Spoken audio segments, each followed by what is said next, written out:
ধরনের জঙ্গি সংগঠনগুলো সাধারণ মানুষকেও খুন করে দেয়, যেখানে সেখানে বোমা বিস্ফোরণ আমরা তো দেখেছি ভারতবর্ষের বিভিন্ন জায়গায়, সেনা জওয়ানদের মেরে দিয়ে গেল পুলওয়ামায়।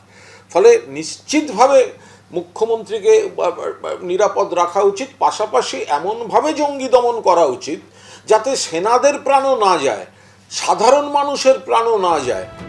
মুখ্যমন্ত্রীর বাবা প্রাক্তন সাংসদ শিশির অধিকারী জানিয়েছেন, এই আশঙ্কা নাকি আগে থেকেই করেছিলেন গোয়েন্দারা।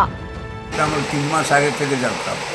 ভারত সরকারের সিক্রেট সার্ভিস আমাদের অ্যালার্ট করেছিল মোদিজি এবং শুভেন্দুর আক্রমণ হতে পারে, এবং বাংলাদেশ থেকে বিরাট জঙ্গি গোষ্ঠী আপনার বাংলাদেশ হয়ে অথবা পাকিস্তান হয়ে ভারতে ঢুকেছে, এবং তারা নিশ্চয়ই মোদিজি এবং শুভেন্দুকে টার্গেট করেছে। ভয়ঙ্কর ব্যাপার যে ক্রস বর্ডার টেরোরিজম, বর্ডারের ওপার থেকে যদি লোক এসে এখানে অপারেট করে, এবং যা শোনা যাচ্ছে যে রাজ্যের মুখ্যমন্ত্রী তার গোটা মুভমেন্টের ডিটেল সেটা তার কাছে রয়েছে। ব্যাপারটা অসম্ভব সিরিয়াস। রাজ্যের নির্বাচিত মুখ্যমন্ত্রী টার্গেট, এটা একটা ভয়ঙ্কর ঘটনা।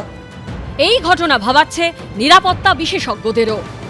আমাদের মুখ্যমন্ত্রীর আপনারা দেখাচ্ছেন যে তার ডাটা কালেকশন হচ্ছিল, এটা একটা মারাত্মক ইঙ্গিত করছে, কারণ এই মুহূর্তে আমাদের সঙ্গে বাংলাদেশের একটা সম্পর্কের ব্যাপারে দোটানা চলছে। বিকজ আমরা নানান রকম ভাবে চেষ্টা করছি যত অবৈধ অনুপ্রবেশকারী আছে সেগুলো বন্ধ হোক অনুপ্রবেশ, এবং যারা ঢুকে বসে আছে তাদেরকে তাড়ানো হোক, এবং তাতে উনি একটা মুখ্য ভূমিকা নিয়েছেন।